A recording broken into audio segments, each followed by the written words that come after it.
Benvidos ao Ben Falado. O nome de Galicia para nós é moi importante, así que imos falar un pouco máis del.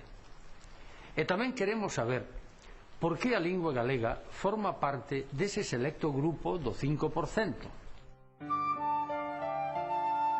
A etimoloxía válida para Galicia ten que partir de calaequia, non de galaequia.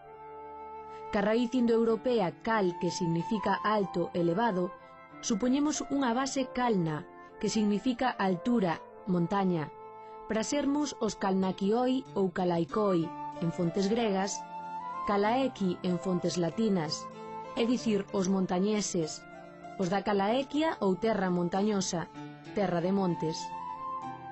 Pero hai outras alternativas. A forma secundaria galaequia deu pé a antollos da filoloxía precientífica. Por exemplo, Isidoro de Sevilla e outros remitiron Galaequi, Galia e Gali ao grego Gala, que significa leite, porque somos de tez branca por ter poucas horas de sol. Esta leria chega ata Risco e a Tero Pedrallo. Tamén hai quen di que somos Galicia por estar debaixo do Galaxías, a Vía Láctea ou Camiño de Santiago. Ou porque con Hércules ou con outros heróis viñeron galos, gálatas, galacios, que deron nome a Galicia.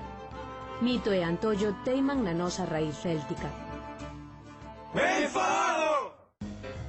Existen actualmente unhas 6.900 linguas no mundo. Algo máis da metade delas ten menos de 10.000 falantes. E algo máis dunha cuarta parte non chega aos 1.000.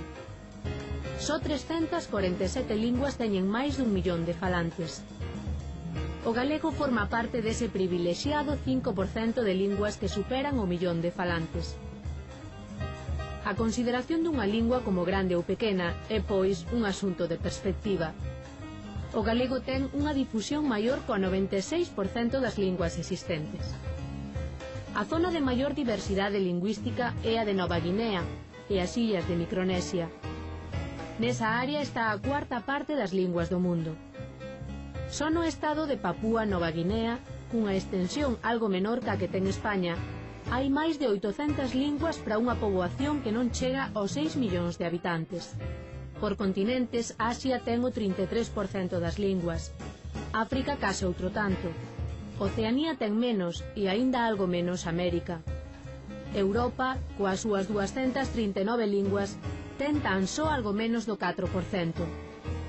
Vivimos, pois, no continente de menor diversidade lingüística de todo o planeta. De nós, os europeos, depende a continuidade das nosas linguas.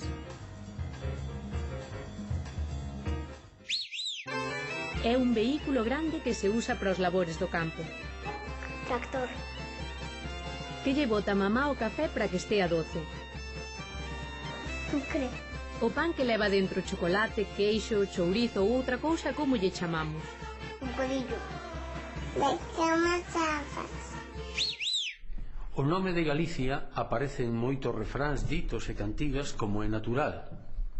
Hai unha cantiga de principios do século XX que expresa moi ben que a inmigración é unha transfusión de sangue para o país receptor.